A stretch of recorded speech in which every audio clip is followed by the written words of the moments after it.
Oke, Assalamualaikum warahmatullahi wabarakatuh. Selamat malam teman-teman semuanya. Kembali lagi bersama kita dari kelompok 15 di Gerakan Nasional Indonesia Kompeten tentunya atau GNIK 2021. Oke, hari ini kita bakalan ngebahas terkait adaptability lagi nih gitu. Salah satu tugas dari salah satu mentor kita juga di GNIK gitu ya. Dan apa namanya nanti bakalan ada dua orang nih dari teman-teman di kelompok 15 yang bakalan cerita eh, terkait dengan hal-hal terkait adaptability yang memang pernah mereka alami gitu. Di sini ada Kak Nafa sama Mas Nasim ya gitu. Mungkin langsung aja bisa masuk ke cerita pertama nih. Teman kita bakalan cerita terkait adaptability yang dia alami gitu. Oke, yang pertama Mbak Nafa mungkin ya. Monggo Mbak Nafa dipersilahkan. Baik, terima kasih Rafli. Oke, mungkin langsung aja ya. Jadi gini, kondisi pandemi kayak gini, ini kan nggak ada yang tahu. Nah, maka dari itu entah siapa juga yang mulai, itu tuh kita mulai ada budaya namanya hustle culture, di mana semua dituntut serba cepat. Nah, di sini kita tahu orang-orang itu pada berlomba-lomba supaya CV-nya bagus. Entah mereka bisa mengikuti 5 kegiatan sekaligus dari kepanitiaan, organisasi, atau acara lainnya, itu mereka berusaha terlihat produktif supaya CV mereka bagus. Padahal kan yang harusnya diambil itu pengalaman mereka ya, bukan hanya CV aja yang jadi hiasan pengalaman-pengalamannya itu. Nah, di sini kita yang lain mau nggak mau itu juga harus ngikutin hustle culture itu. Kalau enggak juga kita bakal kalah saing ya ibaratnya nanti secara SDM nanti kita kalah dengan yang lainnya. Nah di sini aku itu udah juga mulai ngimbangin buat ikut beberapa kegiatan. Tapi beberapa bulan yang lalu itu aku karena banyak kegiatan itu bener-bener ngerasa capek banget. Dan bahkan saat ngelakuin kegiatan, sekali kegiatan entah itu, kalau kegiatan offline ya, ini kegiatan offline, itu tuh capeknya bisa kayak 2 kali lipat gitu dari biasanya. Nah, terus aku kebetulan ke dokter dan akhirnya dokter bilang bahwa aku itu harus banyak istirahat. Karena awalnya karena terlalu produktif itu, jam tidurku mungkin bisa dibilang 3-4 jam aja lah, karena ada hal yang harus aku kerjain. Nah, di situ akhirnya aku sakit dan sakit sesuatu di mana untuk beberapa bulan ke depan itu harus check up rutin. Ini nggak nular sih, cuma emang apa ya, harus ditangani. Kalau nggak ditangani takutnya ntar semakin nggak baik. Nah, tapi aku kan disuruh dokter istirahat. Disuruh dokter istirahat, tapi saat orang lain harus terus berproses. Di sini tuh ada apa ya? Ada gejolak aku juga ingin aktif, tapi aku dibatasi oleh suatu hal dari kesehatan aku. Nah, di situ mungkin nanti dari teman-teman lain bisa ngasih solusi. Mungkin itu aja, Rafli. Oke, bener banget ya teman-teman. Jadi ketika memang pandemi gitu kan, kita dituntut untuk ya kita tetap produktif ya gitu kan teman-teman. Tapi memang kadang kita suka salah mengartikan kata produktif itu gitu sehingga kita kurang bisa adaptif dengan perubahan gitu. Karena ya apalagi mahasiswa-mahasiswa akhir ya pasti memang berlomba-lomba untuk memperlihatkan CV mereka yang bagus gitu. Ini menarik banget nih pengalaman adaptability dari Mbak Nafa nih. Mungkin dari teman-teman ada yang mau menanggapi dulu mungkin siapa? Ya, Dipersilahkan. ya, izin masuk ya Kak ya. Ini ya, ya Kak, saya juga merasakan juga Kak yang dialami Kak Nafa. Ini mengenai apa ya, kesehatan. Kesehatan itu sesuatu yang menghambat ketika kita ingin produktif lebih banyak gitu Kak. Nah, menurut saran dari saya, sesuatu yang menghambat kesehatan itu kita bisa meminimalisir Kak agar kesehatan tubuh kita itu tidak langsung drop. Jadi Kak Nafa bisa ini Kak buat kayak minum minum yang bervitamin, terus menjaga kondisi kesehatan kayak gitu Kak. Mungkin itu Kak. Dan istirahat yang cukup. Oke, terima kasih Rosa. Bener banget ya teman-teman, kesehatan itu penting banget. Terus juga makanya harus dijaga ya, apalagi kalau teman-teman punya banyak kegiatan gitu. Oke, mungkin ada teman-teman yang bakalan ngasih solusi lain mungkin terkait dengan adaptability yang di apa namanya adaptability dari Nafa ini gini teman-teman. Monggo siapapun. Izin masuk ya Kak. Kalau dari aku mungkin Mbak Nafa bisa ambil kegiatan yang diutamakan gitu. Kalau enggak buat jadwal gitu, buat kegiatan yang diprioritasin gitu loh, yang diutamakan tuh. Gitu aja. Oke, bener banget ya teman-teman. Jadi skala prioritas kegiatan itu penting juga. Jangan semuanya diambil gitu, karena kesehatan ya penting banget untuk kita saat ini gitu. Oke, thank you Kak Nafa Reza udah menceritakan ke kita nih pengalaman dia terkait hostel culture gitu kan.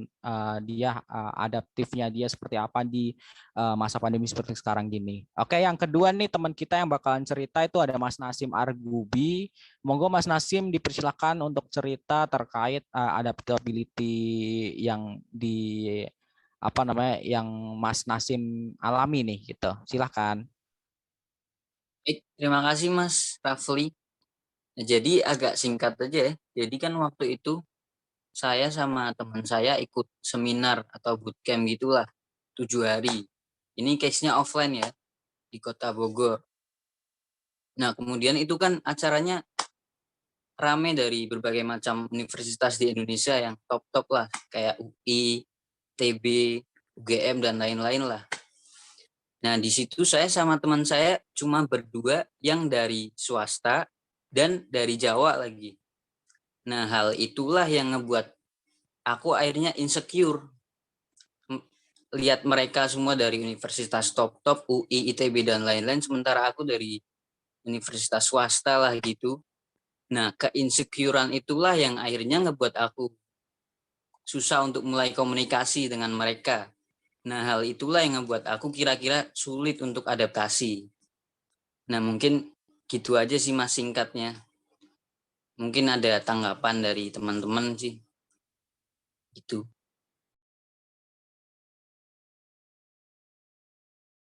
Oke Mas.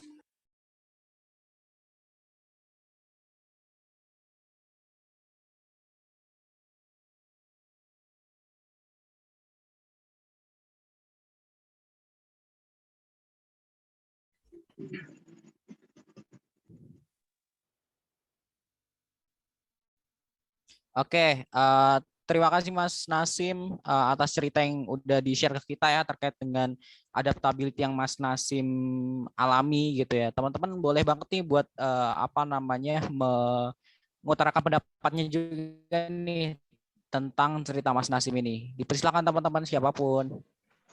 Saya boleh untuk mengutarakan pendapat. Boleh, silakan Mas Tova. Oh iya, oke. Terima kasih Mas Raffi. Buat Mas Nasim, karena kan di situ posisinya Mas Nasim itu sebagai apa ya, yang sendiri gitu kan, yang dari Jawa sendiri, kemudian dari katakanlah universitas yang yang kurang terkenal atau apa gitu kan. Jadi mungkin dari Mas Nasim sendiri harus membuktikan dari diri, ditanamkan dulu dari diri Mas Nasim sendiri. Oh saya pantas untuk ada di sini. Kemudian Mas Nasim bisa lah untuk menjalin relasi antara mahasiswa. Jadi itu Mas Nasim bisa perkenalan, walaupun Mas Nasim katakanlah dari universitas yang kurang ternama gitu kan. Jadi Mas Nasim itu harus bangga gitu. Mas Nasim harus menjalin relasi. Mas Nasim harus berani untuk memulai perkenalan. Lalu Mas Nasim juga harus ya belajar untuk pengalamannya itu gitu. Jadi kan pengalaman kan dari seseorang itu beda-beda Mas Nasim. Nah dari relasi-relasi itu Mas Nasim bisa untuk berpengalaman. Jadi enjoy aja Mas Nasim, jangan untuk insecure atau apa. Itu adalah sebuah kesempatan emas sebenarnya gitu Mas Nasim. Terima kasih. Oke, thank you Mas Nova. Bener banget ya teman-teman. Jadi apa namanya, ketika kita di suatu lingkungan yang baru gitu kan, tadi kan di bootcamp ya, kita juga harus adaptif nih teman-teman terhadap situasi yang ada di situ. Kita tinggalkan dulu lah background kita apa gitu kan, karena kita di situ sama-sama peserta juga kan gitu. Jadi bener banget yang disampaikan oleh Mas Nova. Mungkin yang lain dipersilakan teman-teman. Ya, izin masuk ya, Mas. Boleh, silahkan Kak Briliana. Izin menanggapi cerita dari Mas Nasim nih. Ya, tadi Mas Nasim kan udah cerita, berarti pada intinya dari diri Mas Nasim sendiri itu punya hambatan ya, yaitu pertama kurang pede atau insecure. Yang kedua mungkin masalah di komunikasinya kan. Oke, jadi kalau menurut aku pribadi itu emang yang pertama benar banget tadi yang disampaikan sama Mas Tova. Yang pertama itu kita harus ini dulu meyakinkan diri kita sendiri dulu bahwa kita ini juga sebenarnya sejajar sama mereka loh. Kita nggak perlu insecure karena kita sama-sama mahasiswa. Yang penting kita juga punya bekal skill ya, biar kita juga di sana nggak hanya diem-diem aja, tapi kita juga bisa berproses lebih. Nah, terus juga jangan sampai kayak udah ikut program sebaik itu, tapi kita nggak dapet relasi nih, kan sayang banget. Nah, di situ benar-benar kita harus mulai speak up sih ya Mas Nasim. Jadi mau nggak mau kita harus latih public speaking kita. Mulai aja dari hal-hal yang kecil, misalnya kenalan sama teman kelompoknya gitu. Biar kita juga minimal di situ dapat teman. Nah, nanti habis kenalan kan pasti ada komunikasi yang lebih lanjut tuh. Nah, dari situlah nanti kita juga akan berproses, kita akan mulai terbiasa buat komunikasi, apalagi nanti ketika ada momen-momen yang harus kita show up nih ya, disitulah kita harus berproses kayak gitu. Semangat, terima kasih. Oke, thank you Lia Briliana atas solusinya juga ya, bener banget gitu ya, apa namanya, kita semua setara, sama-sama mahasiswa gitu kan, cuman di lingkungan yang baru aja gitu, jadi adaptif itu penting banget di sini gitu, dan apa namanya, mulai dari hal-hal kecil kayak misal kenalan gitu kan, tak kenal kan maka tak sayang kan gitu, bahkan yang udah lama kenal aja belum tentu sayang, bener nggak? Nah maka dari itu hal yang sekecil itu bisa untuk menjadi permulaan yang bagus. Thank you Briliana atas saran atau solusinya ya. Oke teman-teman, itu tadi ada 2 cerita dari teman-teman kelompok 15 terkait pengalaman ya, pengalaman pribadi terkait adaptability teman-teman kelompok 15 gitu. Harapannya teman-teman bisa ambil hikmahnya di situ dari cerita tersebut, dan teman-teman juga bisa adaptif terhadap perkembangan atau perubahan sekarang yang ada gitu, karena memang perubahan itu cepat banget teman-teman, dan kalau kita nggak adaptif ya kita sendiri yang bakalan ketinggalan gitu teman-teman. Oke, gitu aja teman-teman, itu cerita dari kelompok 15. Semoga bermanfaat untuk teman-teman semuanya. See you on the next video. Thank you teman-teman. Wassalamualaikum warahmatullahi wabarakatuh. Selamat malam, pagi, siang, kapanpun kalian dengerin video ini. Waalaikumsalam warahmatullahi wabarakatuh. Assalamualaikum warahmatullahi wabarakatuh. Selamat siang teman-teman semua. Semoga kalian selalu dalam lindungan Allah Subhanahu wa taala.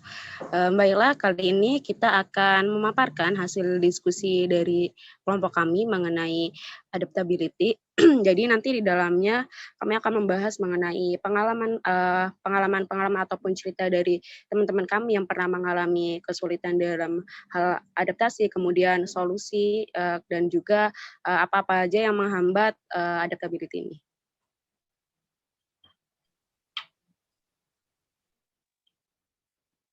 Nah, berdasarkan hasil diskusi kami menemukan beberapa poin-poin terkait dengan tindakan atau pemikiran-pemikiran apa saja yang dapat menghambat adaptability. Poin-poin tersebut diantaranya tidak dapat mengelola emosi dengan baik, kemudian ada rasa minder karena kondisi fisik, kemudian juga terlalu introvert, dan kurangnya wawasan. Kemudian juga tidak mudah menerima kehadiran orang baru dalam kehidupannya, serta takut dalam mengambil resiko. Nah, poin-poin tersebut nantinya akan diperjelas dengan beberapa cerita yang akan dibawakan oleh teman-teman setelah ini.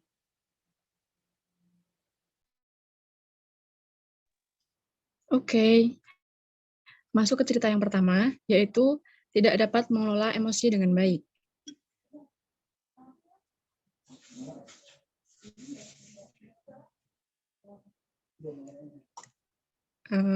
Ceritanya, saya memiliki seorang teman bernama X. Dia adalah anak yang rajin dan penuh ambisi. Suatu ketika, dia menjadi penanggung jawab sebuah mata kuliah. Namun, menurut saya dan beberapa teman yang lain, X merasa menjadi seseorang yang paling sibuk, sehingga seolah-olah menginginkan orang lain agar seperti dirinya juga, atau dengan kata lain, X mudah tersulut emosi apabila ada orang yang tidak serajin atau seambis dia. Contohnya, ketika ada pengumpulan sebuah tugas, ada seorang teman saya yang lain yang mungkin tidak sesuai dengan keinginannya, dia akan menceritakan keluhan atau kekesalannya tersebut kepada teman lain, dan seterusnya. Kejadian tersebut tidak hanya terjadi pada satu orang, tetapi hampir semua teman kami pernah dikeluhkannya.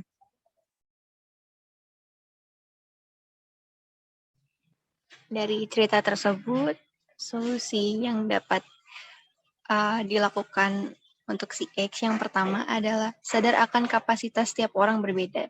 Jadi tidak bisa disamakan dengan orang lain karena tiap-tiap orang itu memiliki pemahaman, pengalaman, dan kapasitas masing-masing sehingga tidak bisa disamakan dengan orang lain. Betul begitu, Sinta? Iya, betul, Sofia. Jadi si X harus sadar akan kapasitas setiap orang yang berbeda tersebut. Oke, selanjutnya yang kedua, tidak mengumbar keburukan atau kekurangan orang lain seakan-akan dirinya paling benar. Jadi si X itu lebih baik mengetahui saja apa yang sebenarnya tidak mampu dilakukan oleh teman-teman yang lain. Jadi tidak perlu hingga mengumbar keburukannya atau tidak profesionalnya yang teman-teman yang lain agar itu tetap bisa di-keep dan tidak menimbulkan fitnah atau sikap orang lain yang melebar. Ya, betul sekali. Yang ketiga, tidak memaksakan kehendaknya. Karena orang itu kalau dipaksa malah makin males nggak sih, Sin? Biasanya, Sin? Iya, benar banget, Sofia. Jadi kalau kita dipaksain tuh kan kita tahu ya rasanya, jadi kayak, ya apaan sih gitu. Jadi kita masing-masing aja gitulah ya, asal dalam batas yang kita tahu harus apa yang harus kita lakukan gitu. Iya, benar, sesuai kapasitasnya masing-masing kan.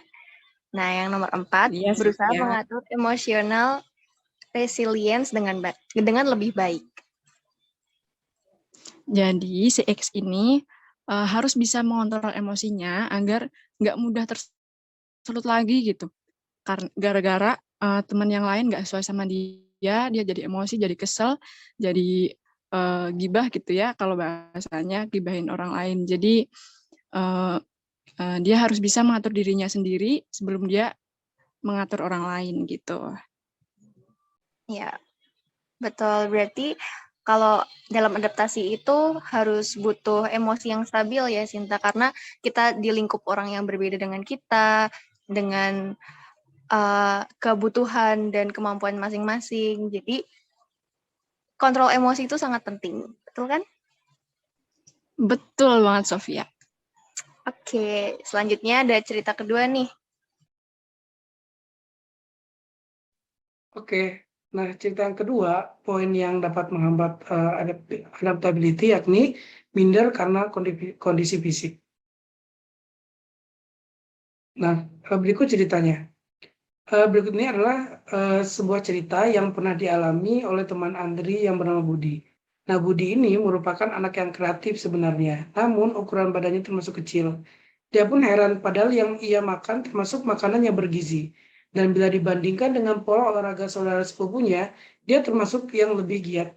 Namun, tinggi badannya masih kalah jauh dengan saudara sepupunya tersebut.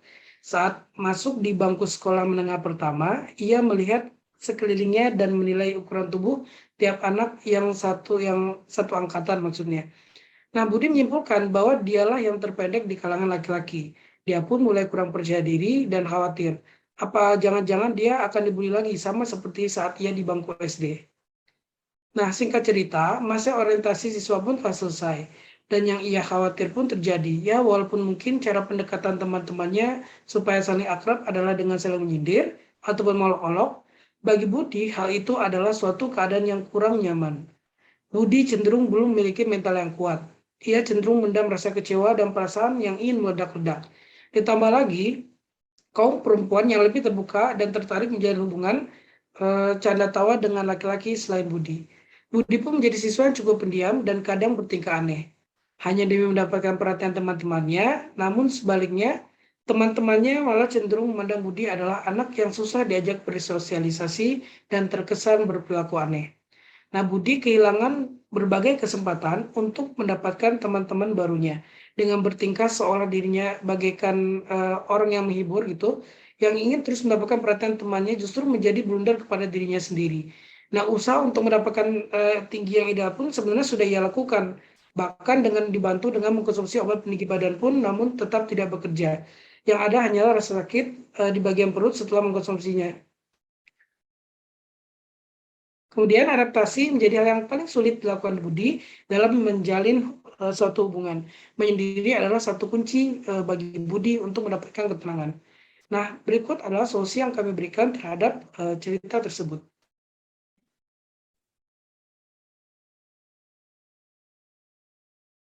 Baik, terima kasih Mas Fauzan. Saya lanjut untuk menjawab solusi adaptability yang kedua. Yang pertama, lebih mensyukuri keadaan yang ada karena di luar sana ada orang yang jauh lebih kurang beruntung dari si Budi. Tentu seperti contohnya tunanetra atau mungkin tunadaksa dan lain-lain. Betul kan Mas Fauzan? Iya, benar banget. Jadi intinya kesyukuran adalah hal yang utama di setiap bidang kehidupan atau di setiap saat gitu. Mungkin bisa lanjut nomor kedua. Oke, sip. Yang kedua adalah melatih kepercayaan diri dengan bisa diawali dengan belajar tersenyum dan menyapa. Nah, ini menurutku poin paling dasar yang bisa kita latih untuk melatih kepercayaan diri itu tadi, teman-teman. Gimana lanjut poin 3 ya? Meskipun sebenarnya nggak mudah, tapi ya salah satu cara untuk kita diterima ya kita meskipun tadi kan ceritanya kan Budi dia karena kecewa itu kan dia jadi nggak berani ya untuk tersenyum, malah dia lebih cenderung menyendiri. Tapi tetap kita berusaha untuk tersenyum bagaimana supaya kita bisa diterima oleh orang lain gitu, Mas Andri. Sip, betul ya. Ya walaupun mungkin awal kali senyum itu susah, tapi tetap harus dilatih ya Mas ya. Oke, lanjut yang ketiga. Jangan memaksakan diri untuk diterima semua orang, karena kita tidak bisa membuat senang semua orang. Cukup arahkan tenaga dan pikiran untuk orang-orang yang ada di sekitar yang mau mensupport kita. Nah, ini cukup jelas nih. Ada tambahan Mas Fauzan? Mungkin langsung ke nomor 4 ya, udah jelas nomor 3. Tip. Nomor 4, memiliki minimal 1 mentor. Itu sudah menjadi syarat cukup bagi Budi untuk bisa menjalani perjalanan hidup yang mana naik dan turunnya sangat dinamis. Nah, lebih baik lagi jika dia memiliki seorang sahabat dekat. Nah, sebenarnya kalau di sini mentor itu berposisi banget. Ini sebagai yang mengarahkan Budi dan juga mensupport Budi supaya tetap dia ini memiliki semangat untuk hidup.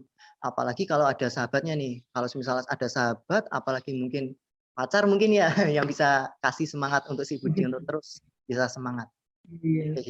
Gimana Mas Fauzan, ada tambahan lagi? Mungkin saya nambahin juga nih, kan selain mentor, ya memang kan karena di setiap mau SD, SMP, SMA, bahkan kuliah, kan alangkah lebih baiknya kalau kita minimal memiliki satu sahabat dekat gitu. Soalnya kan di situ kan kita bisa berbagi cerita dengan apa yang kita lalui gitu. Jadi susah senang itu bareng-bareng, jadi kita nggak ngerasa bahwa perjalanan hidup yang kita lalui itu adalah sebuah beban, tapi melainkan sebuah petualangan yang harus diselesaikan untuk mencapai atau untuk menjadi pribadi yang lebih baik lagi dari masa ke masa gitu. Baik, sip. Setuju Mas Fauzan. Oke, lanjut nomor 5, yaitu jadilah diri sendiri. Nah, di sini kesalahan Budi adalah dia adalah mencari perhatian temannya dengan berperilaku aneh. Sedangkan itu malah menjadi blunder bagi si Budi, bahkan malah dikira si Budi ini memang aneh oleh teman-temannya. Jadi mencoba menjadi yang bukan dirinya itu adalah suatu hal yang cukup salah. Kemudian dan berusaha memberikan kebermanfaatan kepada sesama. Nah, ini malah justru kunci sukses ya untuk beberapa orang ternama, bahwa kalau semisal kita bisa memberikan kebermanfaatan kepada orang lain atau sesama, nah itu malah justru memberikan kebarokahan bagi diri sendiri. Baik, Mas Fauzan, ada tambahan? Benar deh, setuju banget sama Mas Andri. Mungkin kita lanjut ke nomor 6 ya. Oke, nomor 6 ya. Yaitu adalah konsisten untuk terus belajar. Nah, di sini nih, pas waktu kita udah dapat mungkin kayak mentor atau mungkin sahabat dekat, pas waktu mungkin kita diberikan masukan, arahan. Nah, ini tentu kita harus kalau semisal udah memang percaya, oh itu sarannya adalah benar, kita harus konsisten. Kalau semisal kita pas waktu mungkin berusaha untuk tetap percaya diri atau tersenyum, tiba-tiba ada yang mengejek atau mungkin mengelol, itu kenapa sih kok kelihatan aneh tiba-tiba senyum sendiri. Nah, itu kalau itu jangan pedulikan dulu. Tetap kasih senyuman aja nggak apa-apa ya. Yang penting jangan berlebihan ya kan. Senyum-senyum sendiri buat apa ya kan. Yang penting pede ya kan. Teman-teman buat dia seneng bertengah apa ya, anggap aja itu teman-teman beruntung punya kamu gitulah.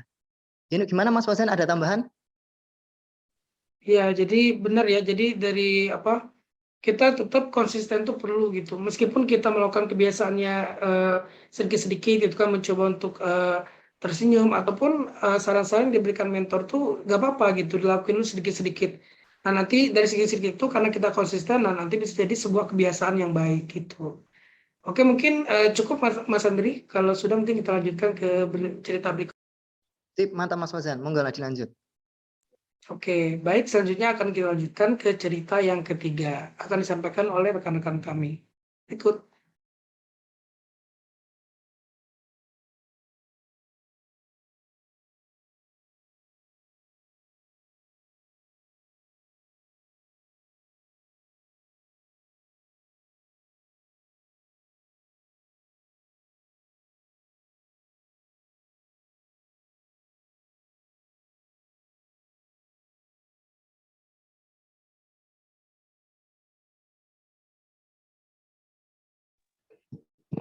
Oke, cerita selanjutnya itu terkait dengan faktor yang menghambat adaptability, yaitu tentang introvert. Nah, jadi aku punya cerita nih, aku sama Widya ya punya cerita di kelas itu, di kampus, punya temen, itu sebut aja Mira lah sebagai nama samarannya.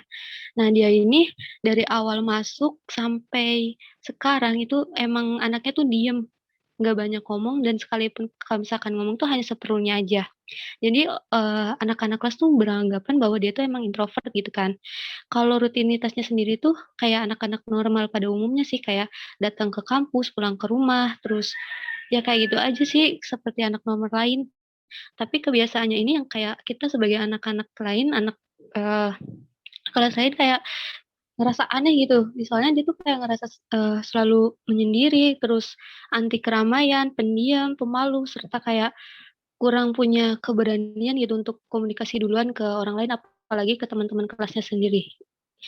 Nah, terus juga tuh kayak yang membuat dia tuh cuma punya segelintir teman aja tuh yang paham sama dia aja.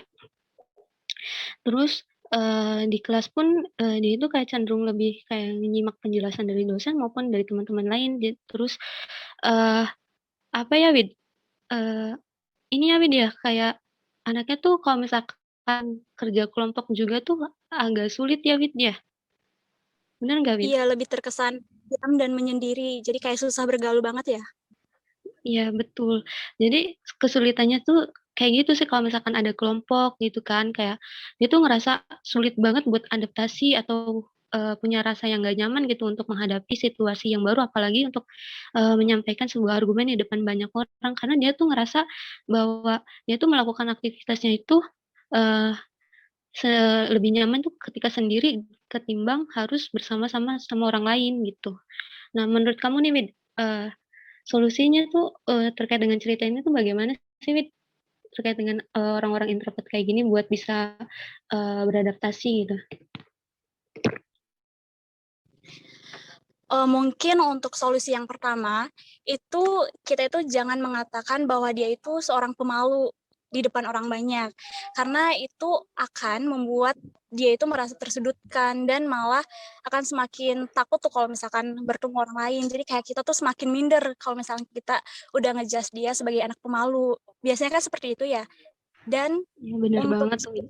iya, dan untuk solusi yang kedua itu biasanya kita itu sebagai temannya itu harus mencoba membangun komunikasi yang efektif secara personal dengan orang tersebut. Jadi kita itu harus bisa membuat dia itu nyaman dengan teman-temannya ataupun lingkungan sekitar dia. Jadi buat bikin gak canggung kayak gitu ya. Ya, jadi nggak harus banyak-banyak orang dulu, segelintir orang pun cuman buat kayak sebagai dasar dia tuh membangun kepercayaannya dia dulu ya, Wid ya. Iya, dan mungkin untuk solusi yang ketiga itu bisa dengan mengajak anak tersebut untuk bermain atau berinteraksi bersama terlebih dahulu. Karena biasanya kan kalau untuk anak pemalu, apalagi pendiam, itu terkesan kayak canggung untuk bergabung sama teman yang lain, melainkan kita tuh harus mengajak dia terlebih dahulu supaya dia itu bisa berbaur, bisa berinteraksi dengan yang lain, dan bisa berkomunikasi dengan orang-orang banyak. Nah, untuk yang solusi keempat, itu mungkin bisa untuk menumbuhkan rasa kepercayaan dirinya. Jadi, kita itu sebagai temannya harus bisa membuat dia itu yakin bahwa dia itu bisa, dia itu punya kemampuan tersendiri yang harus dia tingkatkan sendiri. Jadi, tidak harus dia itu menyendiri ataupun selalu sendirian kalau misalkan dapat masalah seperti itu. Biasanya kan emang seperti itu ya, Wet. Jadi, kita tuh harus sering-sering memuji dia. Nah, mungkin untuk yang selanjutnya itu kan bisa dengan memberi pujian jika si introvert itu bergaul. Jadi setiap anak tersebut itu bergaul, kita tuh harus selalu dukung dia supaya dia tuh saat berinteraksi tuh nggak kaku, nggak canggung. Dan mungkin untuk yang terakhir itu bisa memahami kondisinya tanpa banyak bicara. Jadi harus saling pengertian aja. Mungkin itu yang bisa solusi untuk anak yang pendiam atau pemalu atau introvert dan sebagainya.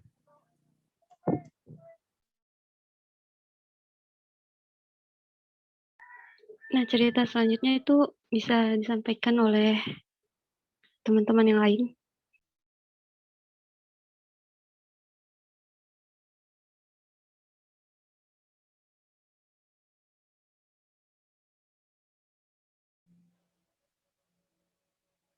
Ya, selanjutnya dari poin keempat, adaptability adalah kurangnya wawasan. Berikut ceritanya.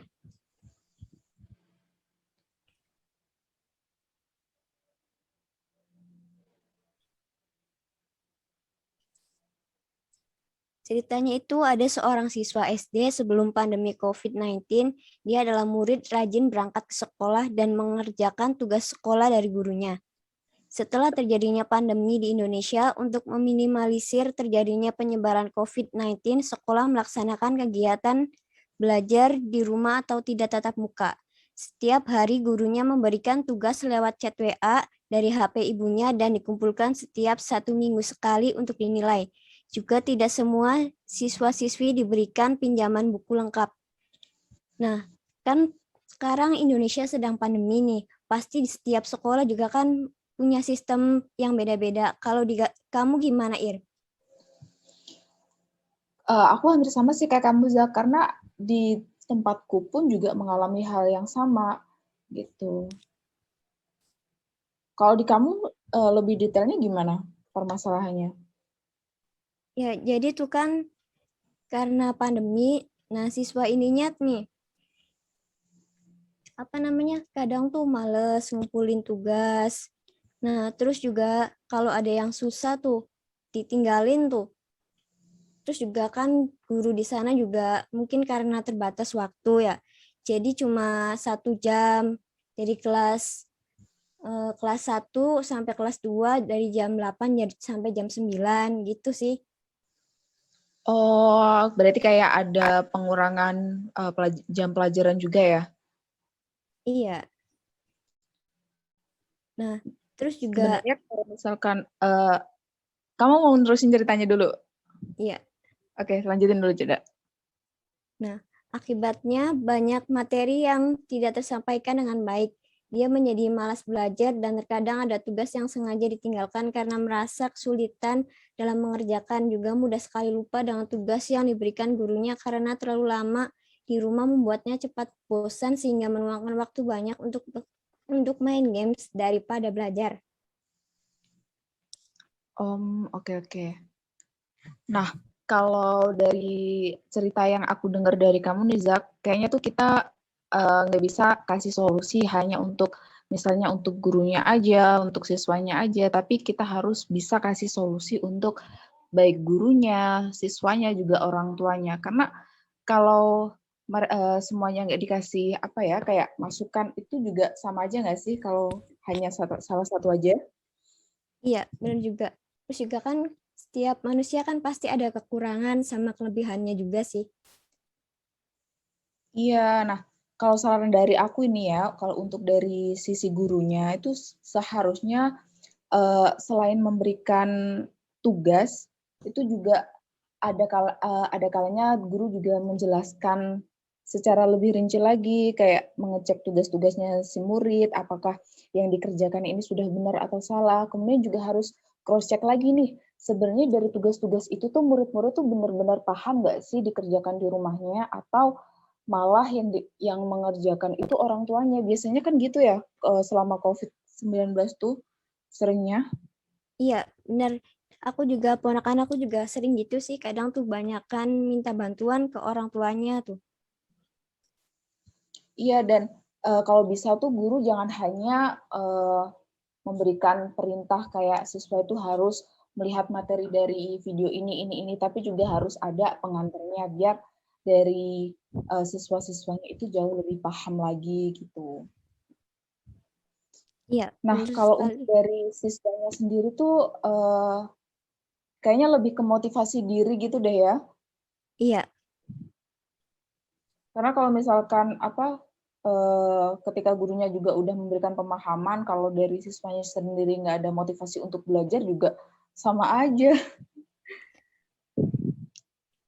Terus juga ini sih Zak, dari orang tuanya juga perlu diperhatikan juga, karena selama belajar di rumah itu peran orang tua tuh sangat penting banget. Jadi kalau misalkan ada tugas, terus ada pembelajaran secara daring, orang tua tuh harus benar-benar mendampingi dan mengawasi si anak supaya tahu anaknya itu perkembangannya seperti apa, kemudian ada kesusahan nggak selama belajar. Kurang lebih itu sih Zak yang bisa aku kasih saran. Iya, benar juga. Kan orang tua kan harus cepat respon ya, agar anaknya juga kan mampu lebih banyak pemahaman daripada di sekolah tuh. Kan pasti lebih nyangkut dari pembelajaran di rumah. Iya, benar. Ada tambahan lagi nggak, Zak? Nggak ada. Oke, berarti lanjut ke cerita selanjutnya aja kali ya? Ya, silahkan teman-teman yang lain.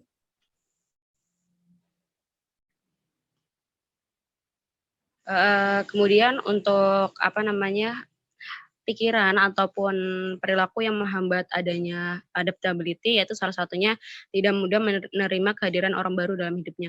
Di mana dalam pemikiran ini, poin ini pun saya punya pengalaman pribadi sih. Berikut pengalamannya. Jadi ini pengalaman pribadi aku, kurang lebih 5 tahun yang lalu lah, pas awal kali aku di pesantren ya. Jadi di situ tuh benar-benar aku tidak kenal siapapun itu, karena memang santri baru. Jadi saya benar-benar berangkat dari daerah itu sendiri, nggak ada teman yang lain gitu. Kemudian saya mengajak berkenalan dengan 2 orang teman di kamar saya, di mana mereka itu dulunya satu sekolah. Jadi kan waktu itu kebetulan pas hari berangkat, saya berangkat ke pesantren untuk pertama kali, baru ada 2 orang tuh yang dari sekamar saya yang berangkat ke ke pondok, dan saya ngajak mereka berkenalan gitu, dan ternyata mereka berdua itu dulunya satu geng gitu pas SMP gitu. Namanya saya samarkan ya, jadi namanya itu Bunga dan Mawar gitu. Ini nama samaran gitu. Untuk kegiatan pertama kali yang saya ikuti ketika di pesantren yaitu ada namanya itu ngaji pasaran atau ngaji pada saat cuma pas Ramadan doang gitu. Tetapi dalam kegiatan ini yang wajib ikut itu adalah santri baru gitu. Jadi untuk santri lama tidak wajib untuk ikut, dan suatu ketika tiba-tiba si Bunga ini mulai menunjukkan rasa ketidaksukaan dengan aku gitu kan. Dan itu tuh benar-benar sangat jelas terlihat di sikapnya si Bunga itu sama aku gitu. Mulai dari ya dia sinis ke aku, terus juga perilakunya benar-benar menunjukkan bahwa ketidaksukaan dengan aku gitu. Kemudian setelah aku tanya ke dia, kok kenapa dia nggak suka sama aku gitu kan, ternyata jawabannya adalah karena dia nggak mau kalau ada orang baru yang gabung dengan gengnya mereka. Jadi Mawar sama si Bunga ini kan dulu satu geng. Nah si Bunganya ini nggak suka gitu kalau ada orang baru yang join sama mereka gitu kan, karena takutnya karena si Bunga ini beranggapan bahwa kalau ada orang baru nanti si Mawarnya itu kayak apa ya, punya teman baru gitu, jadi perhatian ke si Bunganya tuh berkurang gitu. Jadi pengennya Bunga ini kalau kemana-mana ataupun ngaji atau kegiatan apapun itu pengennya tuh cuma sama si Mawar gitu, tanpa adanya orang lain. Sedangkan kalau untuk Mawarnya sendiri, dia itu welcome banget sama aku, maksudnya kalau mau kemana-mana pun selalu ngajak aku, tapi si Bunganya ini yang nggak suka kalau ada orang yang kemana-mana itu ngikutin mereka gitu.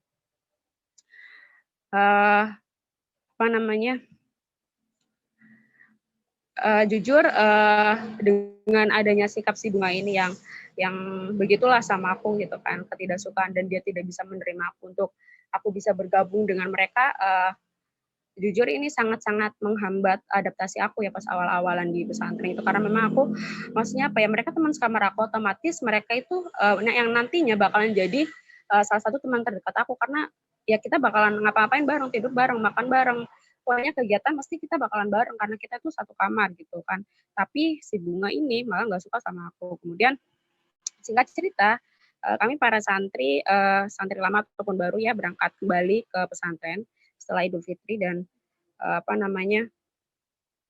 kemudian pada saat itu aku sendiri berhasil dapat banyak teman karena dari pasaran itu, dari kegiatan ngaji pasaran itu aku berusaha untuk cari teman yang lain lah gitu sebanyak-banyaknya, supaya nanti pas selesai Idul Fitri dan aku kembali ke pesantren, adaptasiku tuh lebih mudah karena aku sudah mempunyai banyak sekali teman gitu.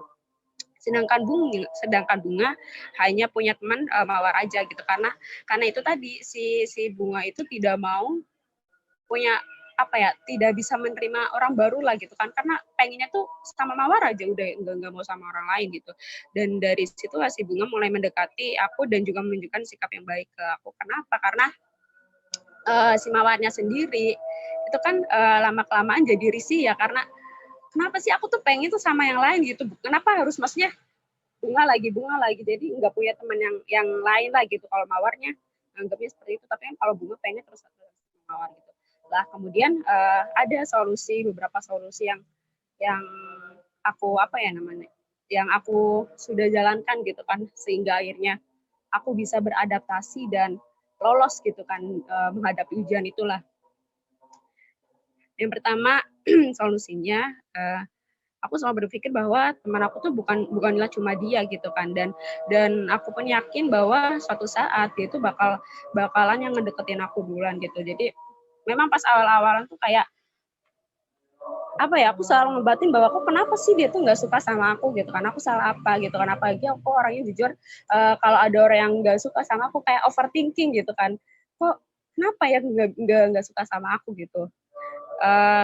Dan dari situ juga makanya aku kenapa berusaha untuk mencari teman sebanyak-banyaknya, karena supaya apa ya, nggak terlalu kepikiran ke si Bunga itu, ke sikapnya si Bunga itu.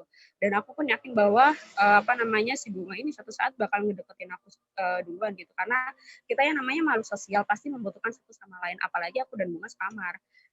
Tidak menutup kemungkinan bahwa kita bakal saling membutuhkan satu sama lain, dan ya benar saja gitu kan, semuanya terjadi setelah selesai Lebaran itu. Bunga deketin aku duluan gitu kan, karena memang si Mawarnya yang udah risih kali ya, atau bosan mungkin udah terlalu sering sama si Bunga, apalagi mereka emang satu daerah, pengen cari yang lain, kalau Mawarnya temen yang lain gitu. Ya seperti itu sih, mungkin karena si Bunganya sendiri nganggap aku kayak, oh Devi nih gitu yang dulu pas ngaji pasaran udah sering ketemu gitu. Kemudian untuk solusi yang kedua, selalu tetap berbuat baik kepada dia walaupun dia tidak bisa menerima aku gitu. Jadi kalau aku sendiri, aku udah tahu nih kalau si Bunga ini nggak suka sama aku, tapi aku kayak kalau misal mau ngaji, aku selalu ngajakin dia, mau kemana-mana selalu ngajakin dia. Ya meskipun kayak dia mau karena memang ada mawar, tapi dia sinis ke aku gitu. Tapi ya udahlah, bodo amat, yang penting mau kemana-mana aku udah ngajakin dia. Kalau aku punya makanan aku selalu tawarin ke dia, selalu bagi-bagi ke dia. Pokoknya gimana caranya aku bisa ngambil hati dia lah, maksudnya biar dia bisa mau berteman sama aku gitu.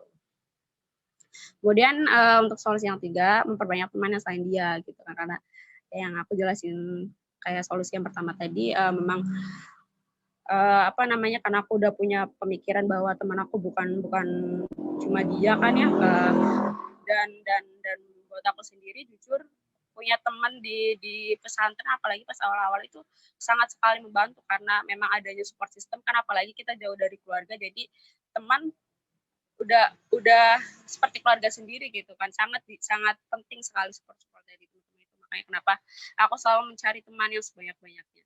Kemudian untuk solusi yang terakhir, selalu berpikir bahwa niat aku pesantren itu menuntut ilmu, jadi apapun yang terjadi harus bisa dilewati.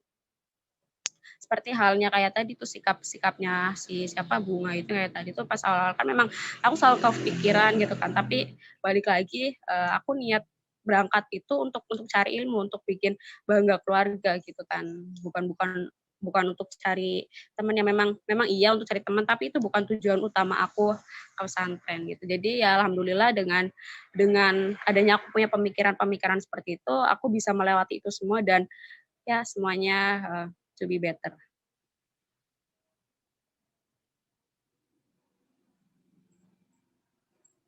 Next untuk ke pengalaman selanjutnya.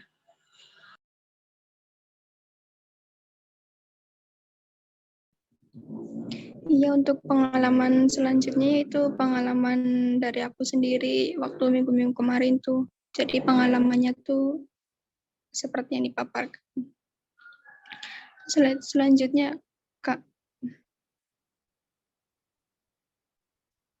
Ya, jadi minggu kemarin saya dan anak saya tuh pergi ke kantor BPJS untuk mengaktifkan kembali BPJS-nya tuh yang sudah tidak aktif. Sesampainya di sana kita tuh ternyata ada persyaratan yang harus dilengkapi untuk mengaktifkan BPJS tersebut. Dan persyaratan tersebut tuh belum sempat kita bawa karena saya dan anak saya dari Losari. Jadi kita tuh bingung mau pulang sekarang untuk mengurus persyaratannya atau keesokan harinya harus diurus. Pasalnya jika diurus saat ini juga hari sudah sore, namun jika diurus esok hari, saya ada agenda untuk pergi ke Cirebon.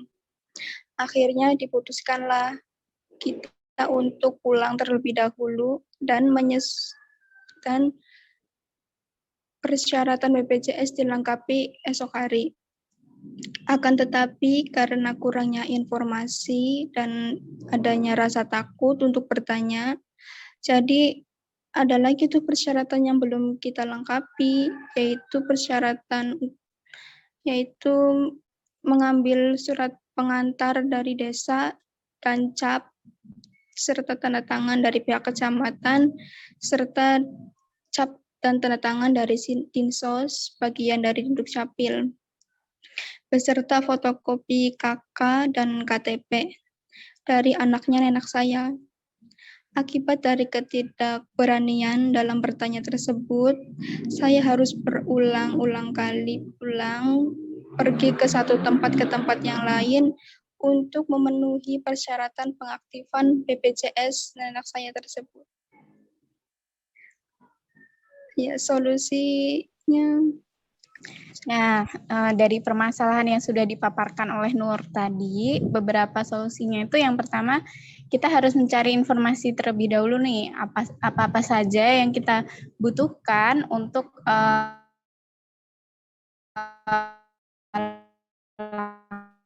lakukan. Seperti tadi, kalau mungkin di permasalahan Nur ingin mengurus ada persyaratan-persyaratan, maka harus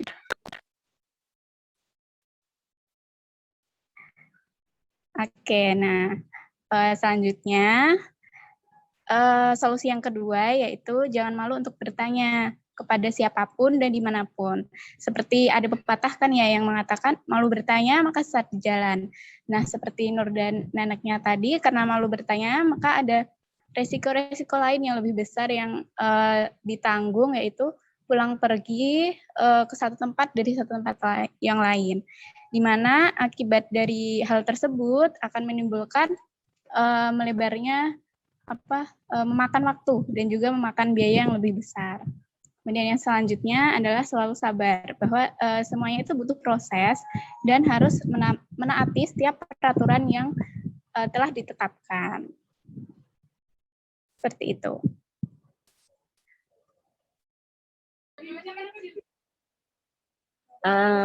Baik teman-teman, semuanya terima kasih untuk pengalaman-pengalaman dari kalian. Sangat menarik sekali ya, ini juga bisa dijadikan pelajaran untuk kita, untuk barangkali kita menghadapi permasalahan yang sama, jadi kita udah tahu kan solusi apa sih, maksudnya tindakan apa, pemikiran apa yang harus kita ambil supaya kita bisa melewati itu semua dan kita berhasil beradaptasi dengan lingkungan yang baru.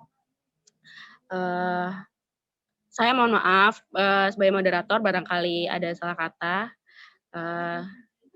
Saya ucapkan terima kasih sekali lagi kepada teman-teman semua yang sudah ikut berkontribusi dalam menyelesaikan tugas adaptability ini. Semoga apa yang kita usahakan hari ini dapat berbuah manis di kemudian hari. Wassalamualaikum warahmatullahi wabarakatuh.